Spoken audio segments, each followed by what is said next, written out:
नमस्कार दोस्तों, मेरा नाम है प्रदीप चौहान। दोस्तों, बड़े दिनों बाद मतलब तकरीबन सवा साल बाद कांग्रेस के लिए एक अच्छी खबर आई है। मतलब खबर छोटी है लेकिन अच्छी है।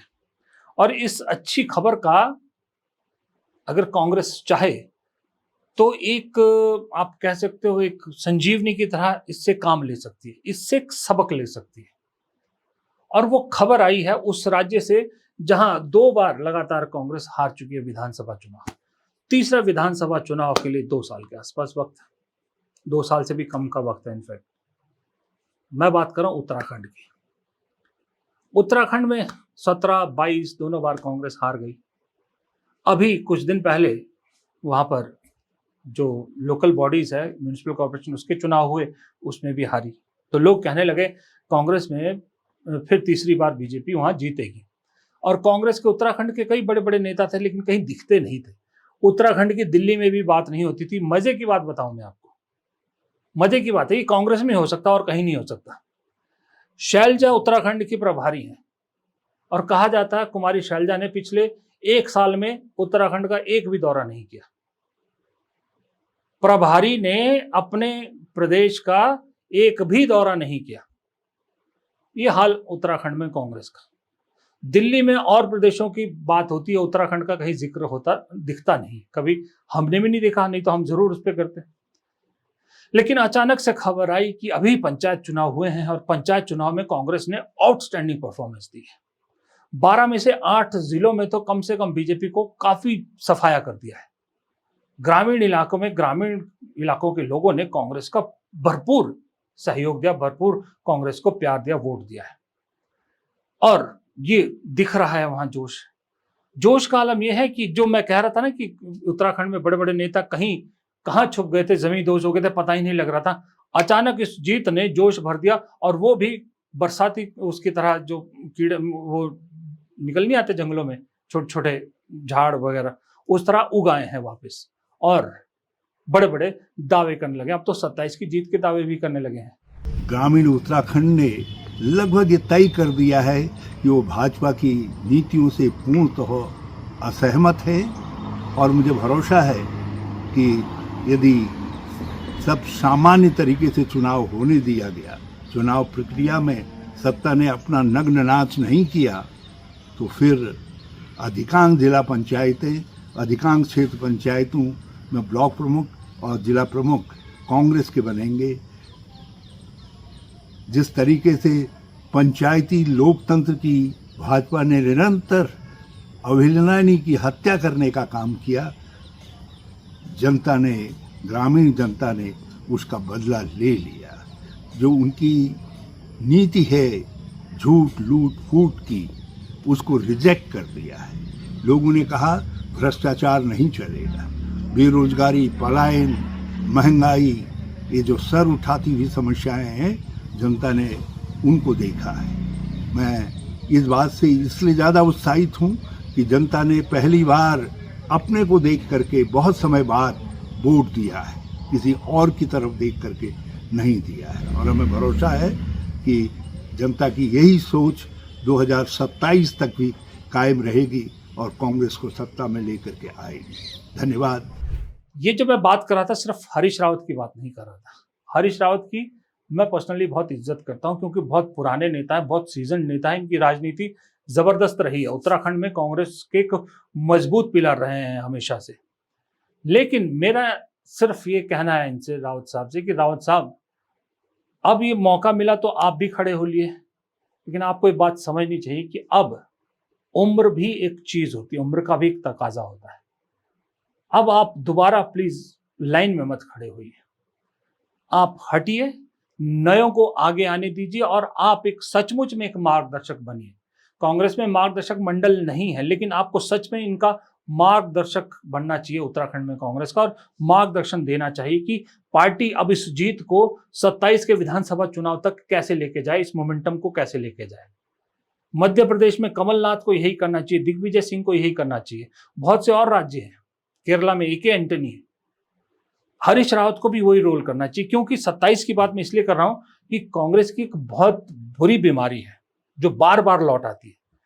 वो ये है कि कांग्रेस को इतनी सी जीत मिलती है, इतनी सी जीत से कांग्रेस के नेता ऐसे फूल के कुप्पा हो जाते हैं कि हर गली मोहल्ले में एक सीएम पद का दावेदार खड़ा हो जाता है। अब उत्तराखंड में भी कहीं ऐसा ही ना हो, इसका शक है, और इसके लिए हरीश रावत जैसा मार्गदर्शक होना जरूरी है। क्लेमेंट नहीं, हरीश रावत क्लेमेंट नहीं हो सकते, मार्गदर्शक होना जरूरी है। क्योंकि ये जो पंचायत चुनाव की जीत के मायने हैं, ये हल्की जीत नहीं है। इसमें आपको देखना पड़ेगा, वहां के स्थानीय खबरों को देखिए। एक जगह लैंसडौन के जो विधायक है, उनकी खुद की पत्नी हार गई चुनाव। एक जगह पर कैबिनेट मंत्री बहुगुणा, उनके विधानसभा क्षेत्र में बीजेपी चुनाव हार गई। तो ये छोटी खबरें नहीं है, ये छोटा समर्थन नहीं है। पूरा विश्वास जो है वो लोग आप पे जता रहे हैं। और एक बहुत सारी जगह पे कहा जा रहा है, चमोली में भी जो है पूर्व मंत्री राजेंद्र भंडारी की पत्नी रजनी भंडारी चुनाव हार गई। मंत्रियों के रिश्तेदार हार रहे हैं, मंत्रियों के इलाकों में कांग्रेस जीत रही है। तो इस मोमेंटम को बनाए रखने के लिए कोई चाहिए जो पार्टी को सही दिशा दिखाए। लेकिन ये ना हो कि मैं भी दावेदार हूं। जब कोई कहता है ना कि मैं दिशा इसलिए दिखाऊंगा कि मैं भी दावेदार हूं, तब कांग्रेस पार्टी हो, कोई भी पार्टी हो, फूट पड़ती ही पड़ती है। और कांग्रेस का तो जैसे मैंने कहा ना कि अब बहुत सारे सीएम के दावेदार भी हो जाएंगे और वो बीमारी फिर लौट आएगी। जैसा मैंने पहले भी कहा था एक बार कि पिछले 11 साल में बीजेपी ने जो हासिल किया है, उसमें दो चीजें बड़ी साफ कही जाती है कि एक तो मोदी जी का जो है वो जलवा है, दूसरा कहा जाता है बीजेपी की इलेक्शन मशीनरी बहुत सॉलिड है। इलेक्शन मशीन ऐसी है बीजेपी की जो चुनाव हारती ही नहीं, हारे चुनाव को कैसे जीता जाता है ये जानती है। मैं इसके बिल्कुल एग्री नहीं करता। मैं कहता हूं बीजेपी की चुनावी मशीन नॉर्मल चुनावी मशीन है। एक जमाने में कांग्रेस की भी ऐसी थी। बीजेपी चुनाव अपने मशीन के बेहतर परफॉर्मेंस की वजह से नहीं जीतती। बीजेपी चुनाव जीतती कि कांग्रेस की जो चुनावी मशीन है वो लो परफॉर्मेंस करती है, बहुत घटिया परफॉर्म करती है, उसमें जंग लग चुका है। इसलिए जीते जिताए चुनाव हार कर बीजेपी को जीत पकड़ा देती है। बीजेपी चुनाव नहीं जीतती, कांग्रेस हारती है चुनाव। कितने ही चुनाव ऐसे हैं जो कांग्रेस ने खुद हारे। हरियाणा सबसे ताजा उदाहरण है। बीजेपी को खुद को उम्मीद नहीं थी जीतने की, लेकिन कांग्रेस ने चुनाव हारा और बीजेपी को जीत पकड़ा दी। महाराष्ट्र में महागठबंधन ने चुनाव हारा, बीजेपी को जीत पकड़ा दी। छत्तीसगढ़ में कांग्रेस ने खुद चुनाव हारा, बीजेपी को जीत पकड़ा दी। छत्तीसगढ़ में चुनाव हारा, मध्य प्रदेश में चुनाव हारा, राजस्थान में भी कुछ इसी तरह की स्थिति रही। पंजाब में सबसे सॉलिड, जैसे पंजाब हरियाणा, तो दो ऐसे केस हैं जहां कांग्रेस आंख बंद करके टांग पे टांग रख के सो रही थी कि ये तो हम जीत ही रहे, और दोनों ही जगह हर गली में सीएम पोस्ट के दावेदार खड़े हो गए। पार्टी हाईकमान ने कुछ किया नहीं। अल्टीमेटली एक जगह आम आदमी पार्टी जीत गई, एक जगह बीजेपी तीसरी बार सत्ता में आ गई। तो ये उत्तराखंड में ना हो, ये जिम्मेदारी हाईकमान की है, हरीश रावत जैसे सीनियर नेताओं की है, और जो वहां पार्टी के सीनियर पदाधिकारी बाकी है उन सब की जिम्मेदारी है। और अभी से हाईकमान को कह देना चाहिए कि अगर ये रिपीट नहीं हुई परफॉर्मेंस विधानसभा चुनाव में तो जिम्मेदारी लेनी पड़ेगी, सबकी जिम्मेदारी तय करनी पड़ेगी। ये संदेश अभी से दे देना चाहिए। तो ये तो बात थी कांग्रेस की कि जो कुछ एक अच्छी खबर आई। लेकिन दूसरी तरफ आप लोगों को एक चीज लग रही होगी कि पिछले 2025 जब से चढ़ा है तब से लेके मोदी जी का बड़ा बुरा चल रहा है। मोदी जी जो अच्छा करना चाह रहे हैं वो भारी पड़ रहा है। कोई ना कोई नई मुसीबत आ रही है। 11 साल में जो मोदी जी को 10 साल में मोदी जी के आसपास चीजें नहीं फटक रही थी, वो सब चीजें खड़ी हो रही है। तो बुरा वक्त सिर्फ मोदी जी का नहीं है। बुरा वक्त मोदी जी को दा मोदी जी बनाने वाले और मोदी जी की भक्ति में अंधों से भी अंधे हो चुके जो लोग थे, उनका भी बहुत बुरा वक्त आया। अब उदाहरण के लिए मैडम स्मृति ईरानी हारी चुनाव, सोचा भी नहीं था उन्होंने कि किससे हारूंगी। कहां तो राहुल गांधी को एक बार फिर पटकने का सपना ले रही थी, सोच रही थी राहुल नहीं तो प्रियंका को पटकूंगी, और कहां एक ऐसे शख्स से हार गई चुनाव जिनको कांग्रेस में भी ज्यादा लोग नहीं जानते थे। हाँ, गांधी परिवार जानता था। फिर मोदी जी ने यूं निकाल दिया मक्खी की तरह, एक्टिंग की दुकान खोलनी पड़ी दोबारा। अब वो एक्टिंग की दुकान कैसी खुली है वो आप खुद देखिएगा, मैं उस पर कमेंट नहीं करूंगा। फिर ऐसे ही एक शख्सियत है, उन्होंने कहा स्मृति ईरानी से बड़ी मैं हूं, जिनका नाम कंगना रनौत। मोदी जी को विष्णु कभी शिव का अवतार कहती हैं, कभी कहती 2014 में आज़ादी मिली क्योंकि मोदी जी प्रधानमंत्री बने, कभी कहते पटेल इसलिए प्रधानमंत्री नहीं बने कि इंग्लिश नहीं आती। बेचारी इन सब से निकल रही थी कि इलाके में बाढ़ आ गई उनके लोकसभा क्षेत्र में, 6 दिन पहुंची नहीं, 7वें दिन पहुंची तो लोगों ने कह दिया यहाँ क्या फोटो खिंचाने आई हो। क्यों? क्योंकि वो कहती मेरे पास कोई कैबिनेट थोड़ी है, मैं कैसी तुम्हारी समस्याओं का जो समाधान करूं, मेरे पास कोई पैसा थोड़ी है, हमें इतना पैसा थोड़ी मिलता है कि हम कुछ जो है समस्याओं का समाधान कर पाए या लोगों के दुख बांट सके। मुझे तो बीजेपी ने कहा था कि बस 70-80 घंटे टोटल काम करना होगा, 70-80 दिन 1 साल में काम करना होगा, लेकिन ये तो बहुत महंगा शौक है। राजनीति को शौक कह दिया। उनका शौक कहना था कि मंडी की जनता को शौक लग गया कि हैं कंगना जी ने अपने शौक के लिए हमें इतना बड़ा शौक दे दिया। अब वो फजीयत उस चक्कर में सब हो रही है। मैं कहता हूं आज की डेट में मंडी में चुनाव करा लीजिए, कंगना रनौत अगर खड़ी होती है, जमानत बच जाए तो शर्तिया बात है यार। ये बात मैं नहीं कह रहा, सिर्फ खुद गोदियों के सबसे बड़े गोदी एंकर, गोदी मालिक अर्णब कह चुके हैं, एक दिन अर्णब गोस्वामी कह चुके हैं कि बीजेपी को कंगना को लात मार के बाहर करना चाहिए।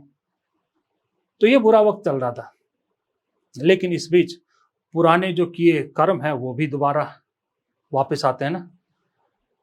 तो कंगना ने पहले भी बहुत कुछ किया है सांसद बनने से पहले भी, जिसमें से एक था कि उन्होंने किसान आंदोलन के दौरान एक बुजुर्ग औरत की फोटो शेयर करते हुए सोशल मीडिया पर एक्स पर ट्वीट किया था और कहा था कि उस औरत को जोड़ा था शायद मेरे ख्याल से वो सीए से भी जोड़ा था और कई चीज़ों से जोड़ा था, और कहा था 100 रुपए के चक्कर में ये औरत कहीं भी पहुंच जाती, कुछ इस तरह का कहा था, क्योंकि वो ट्वीट बाद में डिलीट हो गया था। अब उस मामले में बाद में पार्टी ने जब डांट लगाई तो कंगना को माफी मांगनी पड़ी, लेकिन हर कोई माफ नहीं करता। हर कोई गांधी परिवार नहीं होता जो अपने पिता के कातिल को भी माफ कर दे। महेंद्र कौर जो लेडी थी, वो बुजुर्ग, उन्होंने माफ नहीं किया कंगना को, बठिंडा में मानहानि का केस ठोक दिया। अब कंगना जी तब से लेके उस केस को खत्म करने की कोशिश कर रही थी। पंजाब हरियाणा हाई कोर्ट पहुंची थी, गुहार लगाई थी कि मैंने माफी मांग ली है, मैंने ट्वीट भी डिलीट कर दिया, मैंने तो सिर्फ रीपोस्ट किया था, ये अपना ये वो। लेकिन Punjab and Haryana high court ने साफ मना कर दिया कि भाई मामला तो खत्म नहीं होगा, मामला तो चलेगा। अब जो कंगना रनौत राहुल गांधी के सूरत जाने में, राहुल गांधी के लखनऊ जाने में, मामलों में मानहानि के केस भुगतने में मजाक उड़ाया करती थी, अब खुद बठिंडा के चक्कर लगाने पड़ेंगे। और भी कई मामले हैं, सब जगह के चक्कर लगाने पड़ेंगे। अब वो समय का चक्र वापस घूम के आया है। जो दूसरों का मजाक उड़ा रहे थे वो मजाक खुद पे आ रहा है। तो वक्त खराब सिर्फ मोदी जी का नहीं है, मोदी जी के भक्ति में लीन लोगों का भी वक्त जो है वो बहुत बुरा है। अब जैसे अब 2 दिन से देख ही रहे होंगे बेचारे गोदी मीडिया के एंकरों का क्या मजाक बन रहा है, कितने मीम बन रहे हैं, कैसे सबको अपना ही थूका हुआ चाटना पड़ रहा है, कैसे मोदी और ट्रंप की दोस्ती के पींगे बांध रहे थे, बड़े बड़े दावे कर रहे थे, बड़ी बड़ी चीजें लिख रहे थे। आज खुद मजबूरी में यूं करके ट्रंप को क्रिटिसाइज करना पड़ रहा है, अपना थूका खुद चाटना पड़ रहा है। चक्र का चक्र है, समय के चक्र का चक्र है मेरे बाबू। ये तो चलेगा, घूमेगा, और हर एक का वक्त आएगा, हर एक का जाएगा। नमस्कार।